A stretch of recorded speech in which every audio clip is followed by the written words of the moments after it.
ఓం శాంతి. Murali date 24/6/2025. Mateshwari revise మహావాక్యాలు 1957. Mateshwari Jagadamba Saraswati అవ్యక్తంగా అయిన సందర్భంగా ఈరోజు మమ్మ యొక్క మహావాక్యాలు. జగదాంబ సరస్వతి అంతర్ముఖత యొక్క గృహలో ఉండి ఎంతో గొప్ప తపస్య చేశారు. సైలెన్స్గా ఉంటూ నిమిత్త భావంతో బాబా యొక్క ఆజ్ఞను సంపూర్ణంగా పాటిస్తూ యజ్ఞాన్ని ఎంతో బాగా పాలన చేశారు. యజ్ఞ రక్షకులుగా ఉన్నారు.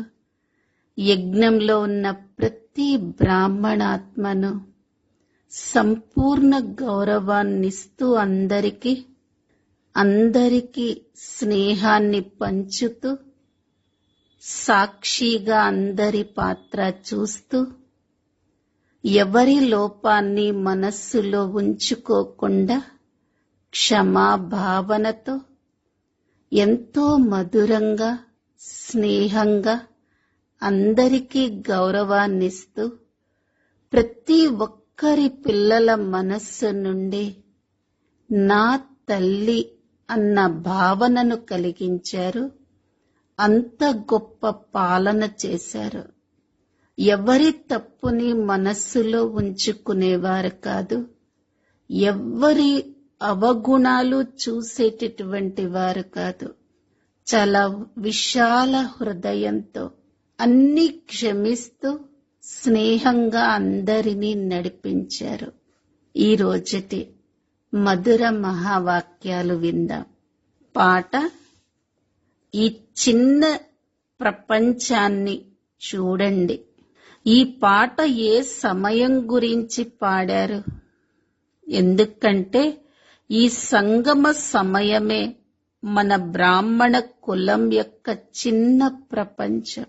ఇది మన ఎటువంటి పరివారము అన్నది నెంబర్ వారీగా చెప్తుంది. మనం పరంపిత శివ పరమాత్ముడికి మనవళ్ళం. బ్రహ్మ సరస్వతులకు ముఖ సంతానం మరియు విష్ణువు శంకరులు మనకు పినతండ్రులు. మనమంతా పరస్పరం సోదరి సోదరులం. ఇదే మన చిన్నని ప్రపంచం. ఇవి కాక మరే ఇతర సంబంధాలను రచించటం జరగలేదు. ఈ సమయానికి ఈ సంబంధాలే ఉన్నాయి. చూడండి, మనకెంత పెద్ద అథారిటీతో సంబంధం ఉందో. మన గ్రాండ్ పప్ప అంటే తాతగారు శివ్ బాబా. వారి పేరు ఎంత గొప్పదో కదా.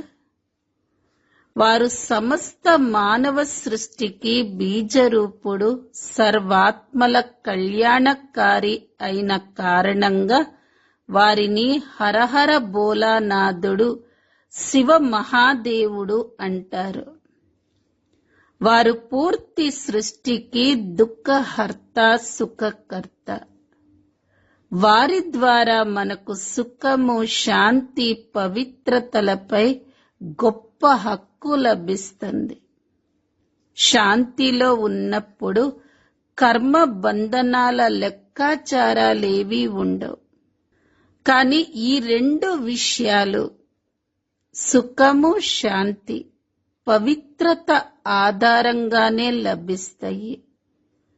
ఎప్పటి వరకైతే బాబా పాలన నుండి పూర్తి వారసత్వం పొందమో, తండ్రి నుండి సర్టిఫికేట్ తీసుకోమో, అప్పటి వరకు ఆ వారసత్వం లభించదు. చూడండి, బ్రహ్మపై ఎంతో పెద్ద కార్యం ఉంది. 5 వికారాలతో మలినంగా ఉన్న అపవిత్ర ఆత్మలను పుష్పాలుగా చేస్తారు. ఈ అలౌకిక కార్యం చేసినందుకు ఫలితంగా వారు సత్యుగంలో మొదటి నెంబర్లోని శ్రీకృష్ణ పదవిని పొందుతారు. ఇప్పుడు చూడండి, ఆ తండ్రితో మీకు ఎటువంటి సంబంధం ఉంది? మరి ఎంత సంతోషంగా నిశ్చింతంగా ఉండాలి. నేను పూర్తిగా వారిగా అయ్యానా అని ఇప్పుడు ప్రతి ఒక్కరూ తమ మనస్సుని ప్రశ్నించుకోండి. ఆలోచించండి, తండ్రి అయిన పరమాత్మ వచ్చినప్పుడు నేను వారి నుండి పూర్తి వారసత్వాన్ని తీసుకోవాలి అని భావించండి. విద్యార్థి పని పూర్తి పురుషార్థం చేసి స్కాలర్షిప్ తీసుకోవటం. ఇక్కడ కూడా హద్దు యొక్క సుఖాన్ని పొందాలి. అక్కడ కూడా ఎంతో కొంత సుఖాన్ని పొందుతాములే అని ఆలోచించే వారిని మధ్యములు మరియు కనిష్ట పురుషార్థులు అంటారు. వారు సర్వోత్తమ పురుషార్థులు కారు. ఇవ్వటానికి తండ్రి వెనకాడనప్పుడు తీసుకునేవారు ఎందుకు తగ్గాలి? అందుకే గురునానక్ అన్నారు, పరమాత్మ దాత సమర్థుడు, కాని ఆత్మలకు తీసుకోవటానికి కూడా శక్తి ఉండాలి. నానుడు కూడా ఉంది కదా. ఇచ్చే దాత ఇస్తూనే ఉన్నారు, కానీ తీసుకునేవారు అలసిపోతున్నారు. మేమెందుకు ఉన్నత పదవిని పొందాలనుకోము అని మీరు అనుకోవచ్చు. కానీ చూడండి, బాబా ఎంతో శ్రమ పడుతున్నారు. అయినా కానీ మాయ ఎన్నో విఘ్నాలు కలిగిస్తుంది. ఎందుకని? ఇప్పుడిక మాయా రాజ్యం సమాప్తమవ్వనున్నది. ఇప్పుడు మాయ సారాన్ని మొత్తం తీసేసింది. అందుకే పరమాత్మ వచ్చారు. వారిలో అన్ని రసాలు నిండి ఉన్నాయి. వారి నుండి సర్వ సంబంధాల అనుభూతి లభిస్తుంది. అందుకే త్వమేవ మాతాశ పిత అన్నారు. ఈ మహిమ ఈ పరమాత్మ గురించిన గాయనమే. కావున బలిహారమంతా ఇటువంటి సంబంధాన్నిచ్చిన ఈ సమయానిదే. కావున పరమాత్మతో ఎంతగా సంపూర్ణ సంబంధాన్ని జోడించాలంటే ఇక 21 జన్మల వరకు సుఖం ప్రాప్తించాలి. ఇదే పురుషార్థం యొక్క సిద్ధి. కానీ 21 జన్మలు అని విని చల్లబడిపోకండి. 21 జన్మల కోసం అంత పురుషార్థం కూడా చెయ్యాలి కదా. ఇంత చేసినా 21 జన్మల తర్వాత కిందకు దిగవలసిందే కదా. ఇక సిద్ధి ఏంటి అని అనుకోకండి. కానీ డ్రామాలో ఆత్మలకు లభించాల్సిన సర్వోత్తమ సిద్ధి అయితే లభిస్తుంది కదా. బాబా వచ్చి మనల్ని సంపూర్ణ స్టేజ్ పైకి చేరుస్తున్నారు. కానీ పిల్లలమైన మనం బాబాను మర్చిపోతున్నాం. కనుకనే తప్పకుండా కిందకు దిగుతాము. ఇందులో బాబా దోషమేమీ లేదు. లోపమేదైనా ఉందంటే అది పిల్లలదే. సత్య త్రేతాయుగాల పూర్తి సుఖం ఈ జన్మలో చేసిన పురుషార్థంపైనే ఆధారపడుతుంది. అంటే ఎందుకని సంపూర్ణ పురుషార్థం చేసి మన సర్వోత్తమ పాత్రను నిశ్చయించుకోకూడదు? పురుషార్థం చేసి వారసత్వాన్ని ఎందుకు పొందకూడదు? సదా సుఖంగా ఉండటానికే మనిషి పురుషార్థం చేస్తాడు. సుఖ దుఃఖాలకు దూరంగా ఉండటానికి ఎటువంటి పురుషార్థం చెయ్యనవసరం లేదు. అదైతే డ్రామా అంతిమంలో పరమాత్మ వచ్చి ఆత్మలకు శిక్షలను ఇచ్చి పవిత్రంగా తయారు చేసి పాత్ర నుండి ముక్తులుగా చేస్తారు. ఇదైతే పరమాత్మ కార్యం. వారు నిశ్చయింపబడిన సమయానికి వచ్చి ఇదంతా చేస్తారు. ఇప్పుడు ఆత్మలు ఎలాగైతే పాత్ర పోషించవలసిందే అన్నప్పుడు సర్వోత్తమ పాత్రను ఎందుకు పోషించకూడదు? ఇది సుఖదాయిగా ఎలా అవుతుంది అన్నది మానవ సృష్టిని సుఖ ప్రపంచంగా మార్చే బాబాకు తెలుసు. ఎప్పటి వరకైతే ఆత్మలు స్వచ్ఛంగా అవ్వవో అప్పటి వరకు ప్రపంచం సుఖంగా మారదు. కావున వారొచ్చి మొట్టమొదట ఆత్మలనే స్వచ్ఛంగా చేస్తారు. ఇప్పుడు ఆత్మకు అపవిత్రత అంటుకొని ఉంది. ముందు ఆ అపవిత్రతను తొలగించాలి. తర్వాత ఆత్మ బలంతో ప్రతి వస్తువులో దానికున్న తమో ప్రధానత మారి సతో ప్రధానత వస్తుంది. దీనినే గోల్డెన్ ఏజ్ కు అందరూ రావటము అని అంటారు. అప్పుడు ఈ తత్వాలన్నీ గోల్డెన్ ఏజ్ స్థితికి వస్తాయి. ఇందుకు ముందుగా ఆత్మ యొక్క స్థితి మారాలి. ఆత్మలను మార్చేవారు అనగా ఆత్మలను ప్యూరిఫై చేసే అథారిటీ బాబా. ప్రపంచం మారుతూ ఉండటాన్ని మీరు చూస్తున్నారు. మనం మనల్ని మార్చుకున్నప్పుడు ఆ మార్పు ఆధారంగా ఈ ప్రపంచం మారుతుంది. ఇప్పటి వరకు కూడా మనలో మార్పు రాకపోతే, స్వయాన్నే మార్చుకోకపోతే ఇక ప్రపంచం ఎలా మారుతుంది?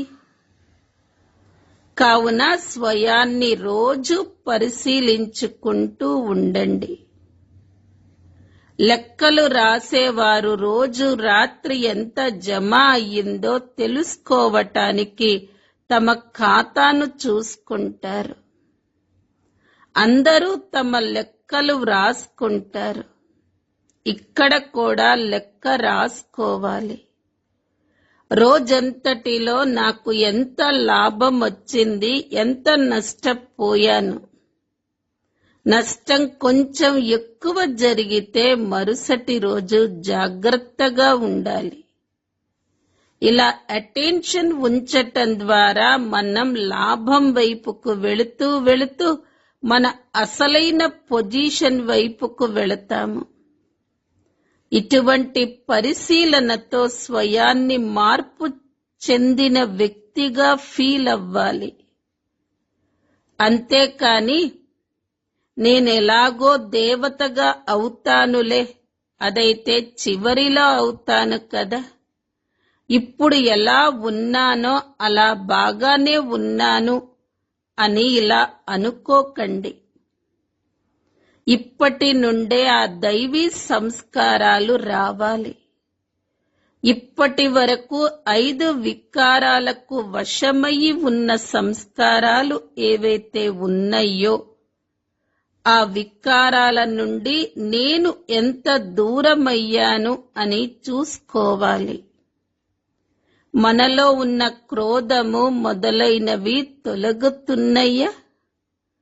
లోభము లేక మోహము మొదలైనవి ఏవైతే ఉన్నాయో ఆ వికారీ సంస్కారాలన్నీ మారుతున్నాయా? ఒకవేళ మారుతున్నాయి, తొలగిపోతున్నాయి అంటే మనం మారుతున్నాము అని అర్థం. తొలగటం లేదు అంటే మనం మారటం లేదు అని అర్థం. మార్పు వలన వచ్చిన తేడా మనకు తెలియాలి. మనలో చేంజ్ రావాలి. అంతేకాని రోజంతా వికారీ ఖాతానే నడవకూడదు. నేను మంచిగా దాన పుణ్యాలు చేశాను, ఇది చాలు అని అనుకోకూడదు. మన యొక్క కర్మల ఖాతాను సంభాళించుకోవాలి. మనం ఏదైతే చేస్తామో ఆ కర్మ ఏదైనా వికారానికి వశమై మన వికర్మ ఖాతాను పెంచటం లేదు కదా. ఈ విషయంలో స్వయాన్ని సంభాళించుకోవాలి. ఈ లెక్కంతా పెట్టుకోవాలి. రాత్రి పడుకునే ముందు 10-15 నిమిషాలు రోజంతా ఎలా గడిచింది అని చూసుకోవాలి. కొందరైతే నోట్ కూడా చేసుకుంటారు. ఎందుకంటే తలపై ఉన్న గత పాపాలను కూడా తొలగించుకోవాలి. అందుకోసం బాబా ఇచ్చిన ఆజ్ఞ నన్ను గుర్తు చెయ్యండి. మరి ఎంత సమయం నేను స్మృతికి కేటాయించాను? ఎందుకంటే ఈ చార్టు పెట్టటం ద్వారా మరుసటి రోజు జాగ్రత్తగా ఉంటాము. ఇలా జాగ్రత్తగా ఉంటూ తర్వాత పూర్తిగా జాగ్రత్త పడిపోతాము. ఆ తర్వాత మన కర్మలు మంచిగానే ఉంటాయి. ఎటువంటి పాపాలు జరగవు. పాపాల నుండే జాగ్రత్త పడాలి కదా. అచ్చా, మధురాతి మధురమైన పిల్లలకు మధురమైన తల్లి ప్రియ స్మృతులు మరియు గుడ్ మార్నింగ్. ఆత్మిక పిల్లలవి ఆత్మిక తల్లి తండ్రులకు ఈరోజు ముఖ్యంగా జగదాంబ సరస్వతికి ప్రియ స్మృతులు, గుడ్ మార్నింగ్ మరియు నమస్తే. సందేశీ తనువు ద్వారా జగదంబ సరస్వతి తల్లితో అవ్యక్త బాబా యొక్క మిలనం మరియు సంభాషణ. బేటీ, శ్రీ రాధే, చూడు, నీ దగ్గరకు ఎవరు విచ్చేశారు? ఎంత పెద్ద శక్తి నీతో మాట్లాడుతున్నారో చూడు. నేను విచ్చేసిన రహస్యం ద్వారా నీవు నీ గురించి కూడా తెలుసుకోగలవు. వచ్చిన తండ్రి యొక్క పొజిషన్తో పాటు స్వయం యొక్క పొజిషన్ మరియు పదవిని కూడా తెలుసుకోగలవు. హే రాధే, బేటీ, నీవు నా సత్తాను చూడాలనుకుంటున్నావా? నేను తలుచుకుంటే ఒక్క క్షణంలో వినాశనం చెయ్యగలను. కాని అలా చెయ్యను. ఎందుకంటే విరాట చిత్రమనుసారంగా ఏ కర్తవ్యాలు ఎవరెవరి ద్వారా జరగాలో ప్లాన్ అనుసారంగా అలాగే తప్పకుండా జరుగుతాయి. అవ్యక్త ప్రభువు అనాది నియమ నిబంధనల గురించి తెలిసిన వారే అనాది నియమాల గురించి చెప్పగలరు. ఈ పూర్తి సృష్టి యొక్క అనాది ఆట స్టేజ్ పై ప్లే అవుతుంది. ప్రాక్టికల్ గా ప్లే అవ్వటంలో సమయం పడుతుంది. ఇన్ని సంవత్సరాల ఆటను ఒక్క క్షణంలో సమాప్తం చేస్తే ఇక ఆట ఏం జరిగినట్లు? ఏ కష్టాలు ఎలా చూడాలో, ఎలా సహనం వహించాలో అవి అలాగే వాటిల్లోని గమ్మత్తైన రహస్యాలతో రిపీట్ అవుతాయి. ఇది చిత్ర విచిత్రమైన రిపిటేషన్. దీనిని చూసి ఓ ప్రియమైన రాధే, నీవు మరియు నేను చూసి ఎంతో హర్షిస్తాము.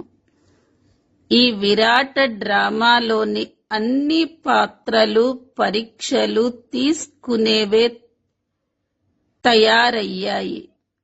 ఈ ఆటను నడిపించేవారు ఒకవేళ తలుచుకుంటే ఒక్క క్షణంలో ఈ డ్రామాను డ్రాప్ చేసి పూర్తిగా కొత్తది ప్రారంభించవచ్చు. కానీ అలా చెయ్యరు. ఎందుకంటే ఈశ్వరుడికి కూడా ఈ సాధారణ రీతిలోనే కర్తవ్యాన్ని చెయ్యవలసి ఉంటుంది. స్వయంగా సర్వశక్తివంతుడైన నిరాకార ఈశ్వరుడు సాకారంలో ఉన్నారు, కానీ సాధారణ వేషంలో ఉన్నారు. ఇదే కదా భూలు భులయ్య ఆట అంటే, బయటకు వచ్చే దారి తెలియని ఆట. దీనిని ఎవరు తెలుసుకుంటారో వారే సర్వము తెలిసిన వారిగా అవుతారు. భేటీ శ్రీ రాధే, సహించవలసిన ఈ మార్గాన్ని కూడా పిల్లలు నిర్ణయించుకోవాలి. నేను తలుచుకుంటే నా పిల్లల కోసం దీనిని సహజ మార్గంగా చెయ్యగలను. ఎందుకంటే సాక్షాత్కారం చేయించే తాళం చెవి నా చేతిలో ఉంది. ఎవరైనా ధనవంతుడైన భక్తుడికి దేవత యొక్క సాక్షాత్కారం చేయిస్తే అతడు తన సంపూర్ణ ధనాన్ని బాబా యజ్ఞంలో స్వాహా చేసేలాగా చెయ్యగలను. ఎందుకంటే ఈశ్వరుడు ధనవంతులకే ధనవంతుడు. కాని నీ తండ్రి బెగ్గర్స్ అయిన తన ప్రియమైన పిల్లలను రాజకుమారులుగా రాజకుమారీలుగా చూడాలనుకుంటున్నారు. అందుకని మీరు ఇంతగా సహించిన తర్వాతనే రాజకుమార్ రాజకుమారిగా అవుతారు. కష్టాలను సహించి ఈ మార్గంపై నడవాలి అని పిల్లలు నిర్ణయించుకోవాలి. ఎందుకంటే సహించటం అన్నది ఈ ఈశ్వరీయ మరియు దైవీ గుణం. ఇందులోనే సంతోషం ఇమిడి ఉంది. ఈ గుణంతో ఈశ్వరీయ సుఖం అనుభూతి అవుతుంది. సహిస్తూ కూడా మీరు ఎంతో ఆనందంలో ఉన్నారు. ఇదే గుహ్యమైన రహస్యం. ఇటువంటి అనాసక్త యోగిలే స్థాయి సుఖాన్ని పొందుతారు. ఇప్పుడైతే పరీక్షల సమయం దగ్గరకొచ్చింది. ప్రతి సంతానం రాబోయే పరీక్షలను ముందుగానే ఎదురుగా పెట్టుకొని ఆ అభ్యాసంలో నడుచుకోవాలి. పిల్లలకు ఆహార పానీయాలు మొదలైనవి లభించకపోయినా కానీ స్వయం నిశ్చింత చక్రవర్తులుగా ఉండాలి. ఇటువంటి సుందర స్థితి బహుకాలం నుండి ధారణ చేసుకోవాలి. సమయం వచ్చినప్పుడు జరిగిపోతుందిలే అని భావించి కూర్చుంటే స్వయాన్ని మోసగించుకున్నట్లే. కావున ముందు నుండే సావధానంగా ఉండాలి. నా అతి ప్రియమైన పిల్లలు స్మృతిలో అయితే కూర్చుంటున్నారు, కానీ ఇప్పటి వరకు లైట్ యొక్క ప్రకాశం నా వతనం వరకు చేరుకోవటం లేదు. ప్రతి ఒక్కరూ లైట్ స్వరూపంగా అయ్యి ఉపస్థితులైనప్పుడు వారి యోగం యొక్క ప్రకాశం నా వతనం వరకు చేరుకుంటుంది. అప్పుడే వారందరి సంపూర్ణ లైట్ వారిలోకి ప్రవేశిస్తుంది. అప్పుడే శక్తుల మహిమ కూడా వెలువడుతుంది. కావున ప్రతి ఒక్కరూ తమ నిశ్చయంలో స్థిరంగా ఉండాలి. నేను ఆ నిశ్చయాన్ని తీసేయాలి అని చూసినా కూడా అది తొలగిపోకూడదు. హే శిరోమణి శక్తి రాధే, శక్తులు జ్ఞాన యోగ బలంలో మరియు నోటితో జ్ఞాన మురళి వాయించటంలో సిద్ధంగా ఉండాలి. మీరు మీ ఏకరస ఈశ్వరీయ దృష్టితో ప్రతి ఒక్క ఒక్కరిని తృప్తిపరిచి మీ మధురమైన వాణితో నేనెవరు, నా తండ్రెవరు, బ్రహ్మలోకి ఎలా భగవంతుడు ప్రత్యక్షమయ్యారు, ఈ అంతిమ సమయంలో అసూరి ప్రపంచాన్ని సమాప్తం చేసి తమ నిజ దేశమైన దైవీ ప్రపంచానికి ఎలా తీసుకువెళతారు అన్నది అవగాహనను కలిగించాలి. హే రాధే బేటీ, ఎప్పుడైతే ప్రతి ఒక్కరి స్థితి ప్రకాశం నిండిన లలాటం వలె స్థిరంగా అవుతుందో అప్పుడు సూక్ష్మమైన అంతః ప్రేరణలను పట్టుకొని తమ కార్యాన్ని సంపూర్ణంగా సిద్ధింప చెయ్యగలుగుతారు. ఎంతగా జ్ఞాన అనుసారంగా స్థితి తయారవుతుందో అంతగానే ప్రేరణలను అందుకోగలరు. ఎంతగా ఆ స్థితిలో నిరంతరం ఉంటారో అంతగా సంపూర్ణ ప్రేరణలు టచ్ అవుతాయి. ఓహో బేటీ రాధే, నా స్వరూపాన్ని చూడు. నా పిల్లలు నా రూపాన్ని చూడటం లేదా? అఖండ జ్యోతి తత్వం నుండి నేను వచ్చి సాక్షాత్తు ప్రవేశించి మాట్లాడుతున్నాను. నా ద్వారానే నా సాక్షాత్కారాలన్నీ జరుగుతున్నాయి. ఎందుకంటే నేనే సర్వ మూలాల సమూహమును. చూడు, ప్రకృతి మధ్య జ్ఞాన ప్రకాశం మెరుస్తుంది. పిల్లలు ఇలా చింతన చెయ్యాలి. ఆహా, ఎవరినైతే ప్రపంచమంతా పిలుస్తుందో వారు స్వయం సర్వశక్తివంతుడైన ఈశ్వరుడు. యజ్ఞంలో పిల్లలమైన మా సన్ముఖంలో కూర్చున్నారు.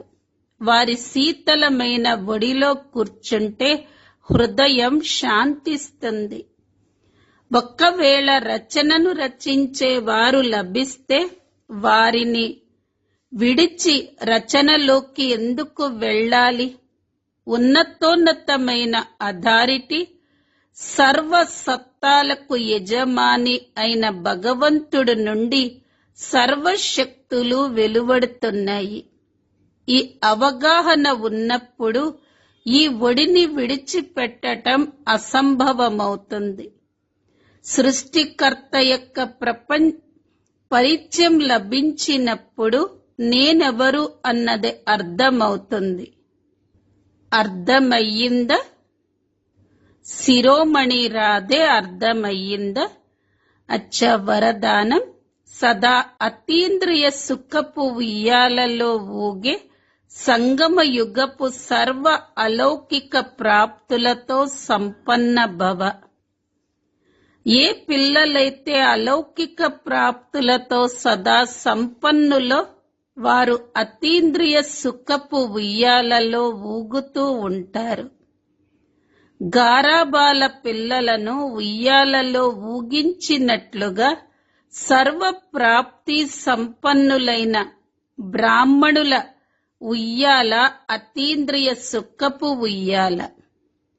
ఈ ఉయ్యాలలో సదా ఊగుతూ ఉండండి. ఎప్పుడూ దేహ అభిమానంలోకి రాకూడదు. ఎవరైతే ఉయ్యాల నుండి దిగి భూమిపైన పాదాలను మోపుతారో వారు మురికిగా అయిపోతారు. ఉన్నతోన్నతులైన తండ్రి యొక్క స్వచ్ఛమైన పిల్లలు సదా అతీంద్రియ సుఖపు ఉయ్యాలలో ఊగుతూ ఉంటారు. మట్టిలో కాలు పెట్టరు. స్లోగన్: నేను త్యాగిని. ఇటువంటి అభిమానంతో కూడిన త్యాగమే సత్యమైన త్యాగం. అవ్యక్త ప్రేరణలు. ఆత్మిక స్థితిలో ఉండే అభ్యాసం చెయ్యండి. అంతర్ముఖులుగా అవ్వండి.